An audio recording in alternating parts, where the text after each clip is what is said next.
Hello, friends. Welcome once again to my channel English Prose and Verse.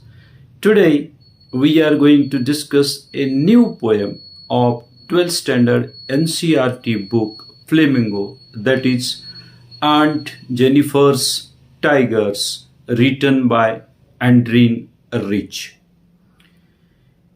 ये जो सबसे पहले तो अपन पोएट के बारे में थोड़ा सा जानने की कोशिश करते हैं। एंड्रीन रिच जो पोएट है, ये यूएसए में उनका जन्म हुआ है और वो ज़्यादातर उनका जो राइटअप है, उनकी जो कलम है, उनकी जो लेखनी है, वो फेमिनिज्म के बारे में लिखती है, फेमिनिस्ट मूवमेंट के बारे में लिखती है और अपने कविताओं के ज़रिए, अपने एसे के ज़रिए वो एक तरह से रेजिस्ट करती है रेसिज्म के अगेंस्ट में या मिलिट्रिज्म के अगेंस्ट में या एक्सप्लॉयटेशन के अगेंस्ट में वो कंटिन्यूसली लिखती आ रही है। वुमन एक्सप्लॉयटेशन के अगेंस्ट में वो ज़्यादातर लिखते हैं, वो उनकी स्पेशलिटी है। अब अपन इस पोएम की बात करें तो ये पोएम जो है 3 स्टांजाज में है, 4-4 लाइन के 3 स्टांजा है। अब जब पोएम में इस तरीके के जो स्टांजास होते हैं उनको क्वाट्रेन कहते हैं। 4 लाइन की जो एक स्टांजा होता है उनको क्वाट्रेन कहते हैं। मतलब अपन ये कह सकते हैं कि ये जो पोएम है वो 3 क्वाट्रेन में कंप्लीट की गई है और इसमें राइमिंग स्कीम भी है। राइमिंग स्कीम जैसे कि फॉर एग्जांपल शब्द जो एंड वाले, आपको पता है राइमिंग स्कीम क्या होती है। जो लाइन के जो वर्ड होते हैं उसमें अगर राइमिंग सुनाई देती है या उसका प्रोनाउंसिएशन सेम होता है तो उसको राइमिंग स्कीम कहते हैं। तो यहाँ पे जैसे वर्ड है फॉर एग्जांपल स्क्रीन, ग्रीन, या फिर वुल, पुल, या फिर हैंड, बैंड, तो ये एक तरीके से साउंड करता है। सो this is the rhyming scheme of the poem and that is AABB. So it has got a rhyming scheme too. तो फर्स्ट स्टांजा में क्या होता है कि यहाँ पे जो मेन सेंट्रल कैरेक्टर है वो आंट जेनिफर है। Aunt Jennifer is a central character of the poem. अब वो क्या कर रही है, फर्स्ट स्टांजा में वो क्या कर रही है, उनके हाथों में एक फैब्रिक का कैनवास है जो कि ग्रीन कलर का है और उसमें वो एम्ब्रॉयडरी करने की कोशिश करती है। आपको पता है कि भी महिलाएं ऐसा एक राउंड होता है, उसमें एक कपड़ा रहता है और उसमें वो ऐसा कुछ आर्ट फॉर्म बनाती है, that is called as embroidery. So she is doing embroidery in a fabric canvas that is a green in color, and what she is trying to draw, that is the tigers. और कैसे tigers वो बना रही है या बना चुकी है, वो फियरलेस टाइगर है, बोल्ड टाइगर है, जो कि अनअफ्रेड है, एकदम बिंदास वो घूम रहे हैं, मतलब कैनवास पे वो मूव कर रहे हैं बिल्कुल बोल्ड तरीके से, फियरलेस तरीके से, अनअफ्रेड है, बिल्कुल बेबाक, बिल्कुल फ्रीली वो मूव कर रहे हैं। और साथ में ये भी पिक्चराइज किया गया है कि बगल में एक पेड़ है, पेड़ के नीचे कुछ आदमी खड़े हैं, उन आदमियों को भी वो जो टाइगर है वो नहीं डर रहे हैं।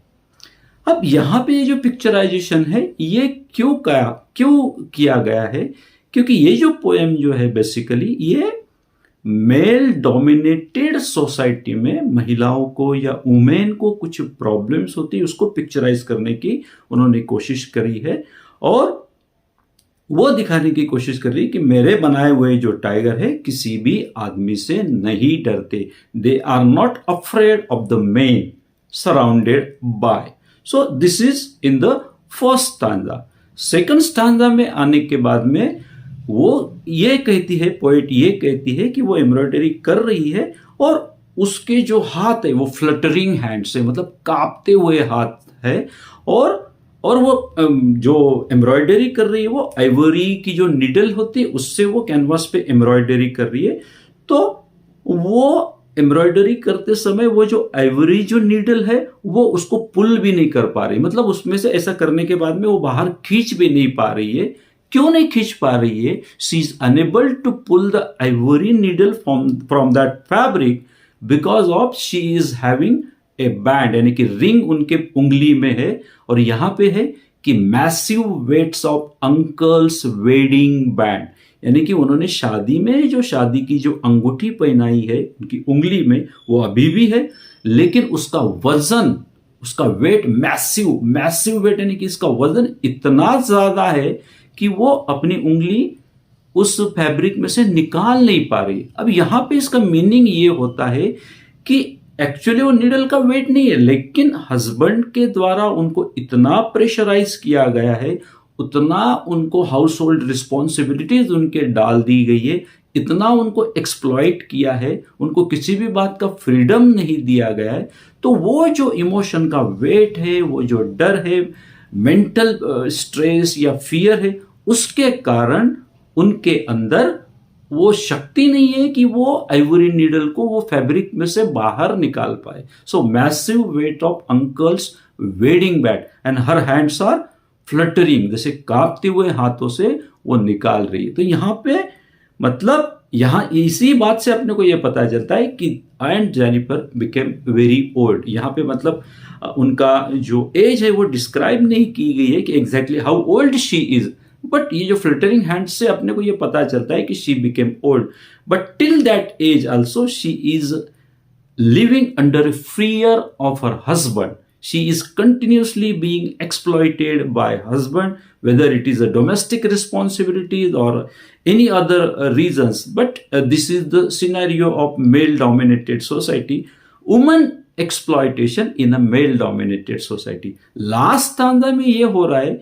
कि स्पीकर जो है, स्पीकर ये बताने की कोशिश करता है कि when she will die, यानी कि कुछ दिनों के बाद में जब आंट जेनिफर की डेथ हो जाएगी, डेथ होने के बाद भी वो जो अपनी जो उंगली है या अपने जो हाथ है, यहाँ पे हाथों को लिखा है terrifying hands, massive weight of uncle's wedding band, fluttering hands, ये जो सिंबॉलिक जो वर्ड्स, शिवारलिक, ये जो वर्ड्स उन्होंने डिस्क्राइब किया है, ये एक हस्बैंड का प्रेशर, हस्बैंड का डर, एक्सप्लॉयटेशन को दर्शाने के लिए बताए गए हैं, लिखे गए हैं। एक तरह से ये पर्सोनिफिकेशन किया गया है। और मतलब वो अपने हाथों को मरने के बाद भी अपनी इच्छा से मूव नहीं कर पाएगी, इतना उनके ऊपर ज्यादा अपने हस्बैंड का जो प्रेशर है वो उनके माइंड पे, उनकी बॉडी पे है। तो यहां पे लेकिन उन्होंने ये अंत में ये कहा है, लेकिन उनके बनाए हुए जो टाइगर है, जो फैब्रिक कैनवास पे उन्होंने बनाए हैं, वो बिल्कुल फेयरलेसली बोल्ड तरीके से घूमते रहेंगे, वो किसी से नहीं डरेंगे। एक्चुअली यहाँ पे अपन ये मॉरल निकाल सकते हैं कि throughout her whole life she always wanted to live fearlessly, boldly like tigers. यहाँ पे एक क्वेश्चन ये भी आ सकता है ना कि वाई टाइगर्स के अलावा उन्होंने दूसरा कोई एनिमल, कोई पिकॉक या कोई दूसरा बर्ड क्यों पिक्चराइज नहीं किया?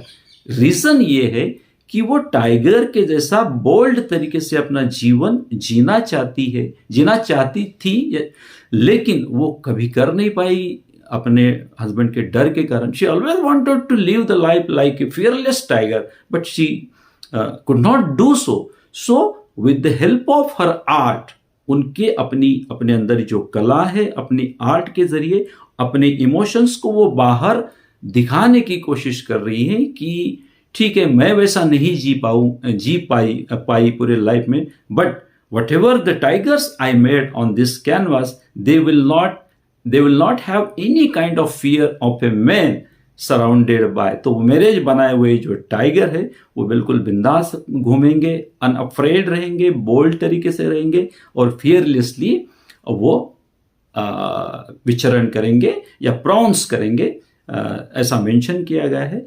तो this poem is all about the problem of women in the male dominated society, and the writer or the poet has the specialty to write against the problems of women, and she wrote many essays and poetry against the racism, against the militarism, against the exploitation of a woman in a male dominated society. So I hope you understood the poem. For a detailed summary, glossary, question answer, you must be knowing that I am a blogger too, so I will pin my blog link in the comment box and the description box also, so you can have all the written material whatever you want regarding the poem. So thank you very much for watching my video. See you in the next video. Till then, goodbye and take care. Thank you.